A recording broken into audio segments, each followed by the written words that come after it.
Alright, y'all, this is not looking so good. I'm on a quote unquote lunch break. I've only been here 2 hours.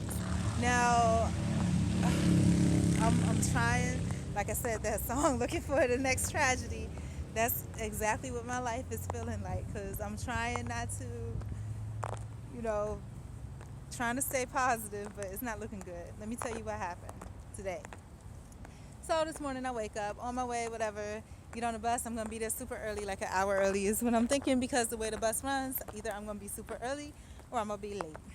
Okay.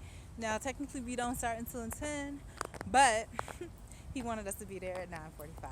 So being in compliance with that, get up extra early. So I get off at the wrong bus stop, and I'm thinking I'm just gonna be a few minutes late.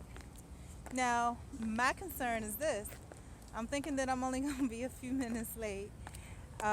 And so my thing is, okay, let me text him and let him know, and then call him, text him and let him know. But of course, all texts are blocked. Then I was like, let me call him and let him know, but not receiving incoming calls. So I'm like, okay, this is sounding bogus already because when you have a company, I don't even know the company's name yet.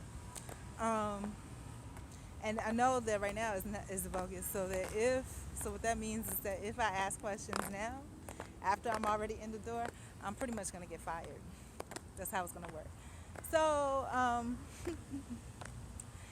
Lord Jesus, help me, Lord Jesus. So let me tell you what happened. So I get here, and I'm thinking that I'm gonna be walking in the middle of a meeting because he says that they have a meeting like quarter till. I walk in, pretty much me and this other boy are the only ones that's there, and nothing's going on.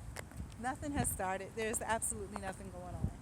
And so, I'm like, okay, where do you want me to sit?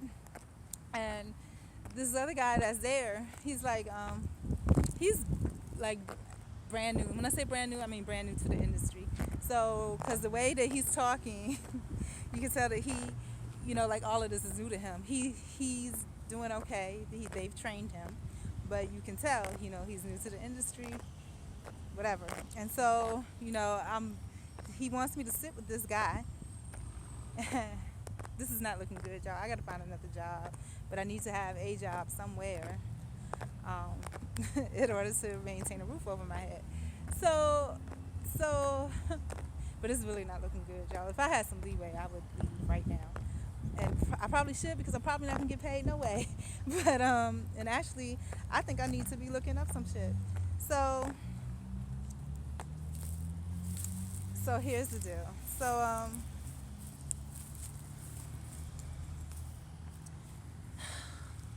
I'm sitting on a pipe in the parking lot. But so you guys, I don't know my life. I don't even know where to start. So I get there and it's like burning up hot in there. I mean, it stinks in there. And when I came for the interview, the bathroom stank too. But I'm like, all right, so it's me and this one guy. And then I'm just like, oh, I hope I didn't come to like interrupt anything. Where's everybody? There's nobody there. And then, in a little while, a girl comes in. Then it's another older man that comes in. The older man was there last week when I went on came for the interview or whatever. Now, nobody that's in there has been there for more than 3 days. Okay. So what that tells me, and nobody that's been there has been there for one pay period, which is only a week. So what that tells me is that these people came to work. They probably made little or no sales and got kicked to the curb and didn't get paid. Okay. How does someone say? There was 2,500 calls in the queue. Well, not in the queue, but on the call base. Only 90 calls were quote unquote answered. The majority of those calls were all answering machines. So if I could find another, maybe I should call that other job back and be like, I'm coming over there right now, and go talk to them. So I think that might be what I do because this ain't looking good. But to be honest with you, I might leave one hellhole for another because that other job, to be honest, when I was on the interview, their phone system or whatever was down. So y'all, this I'm gonna tell y'all this ain't looking good. And then on top of that, he was telling me to sit with this dude And I sat with him for like 5 minutes, and I'm like, okay, I'm ready to go, get on the phone, And then I see where it says time clock. So I'm like, are we being paid for the time by the time that we're actually logged into the phone?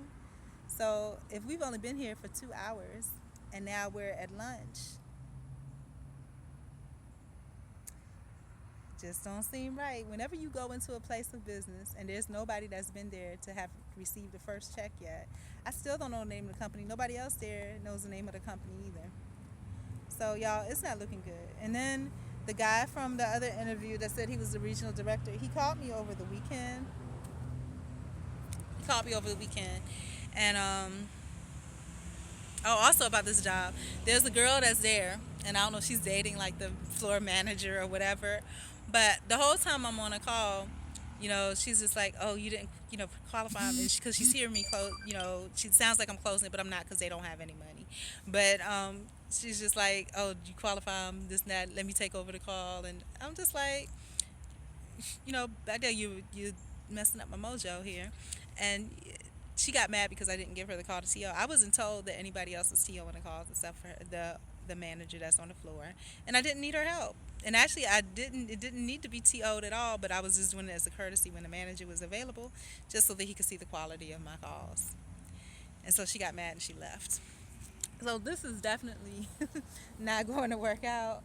Um, and then we have a whole hour for lunch. Only been there 2 hours. Nobody has been there a pay period yet. So it's just, and then the person that's the manager never answers their phone or whatever. So there's definitely a problem. Like it's not a good place. It's not. It's shicey. So, but anyhow, I'm gonna use the rest of this quote unquote lunch break to see what other jobs I can set. Because if I can set an interview and get hired today, I'm going. I'm leaving. Because this does not seem legitimate at all. But yeah, what I was saying about the other guy from the other interview, he called me over the weekend. I called him back today. He said he was in the middle of a sales meeting, and I heard him talking about whatever. And so I don't know what he's trying to do, but I think probably what it is probably straight commission. And I told him to call me back after 5 because I couldn't hear what he was saying because he has so much background noise in the background and whatever. And I told him I'd pick up if he called me. I'm sitting on this pipe. I have light pants on. I hope I don't get no marks on my pants, like right between the cracks where I'm sitting. But yeah, so I told him call me back after 5. I want to hear what he's talking about. I would just say let me just switch up and go on to that other place to work. But to be honest with you, I think it's probably just about the shiesty because they did an interview and then the room, usually they will show you where the room is where everybody's calling from. I almost went in there by mistake because I thought that's where he was taking me, and he made it a point not to bring me in there, and I think it's because that place is toe up from flow up. So yeah, I need to look for another job. This is so crazy, guys. I don't know what to do, but I can't just quit this one because I have to answer to my landlord, and I have to be working somewhere. You know what I mean? So. I mean, it is what it is, but I'm going to look for another job. I wish I had bought something to sit on. I should have just brought my whole bag all together, but yeah, bye.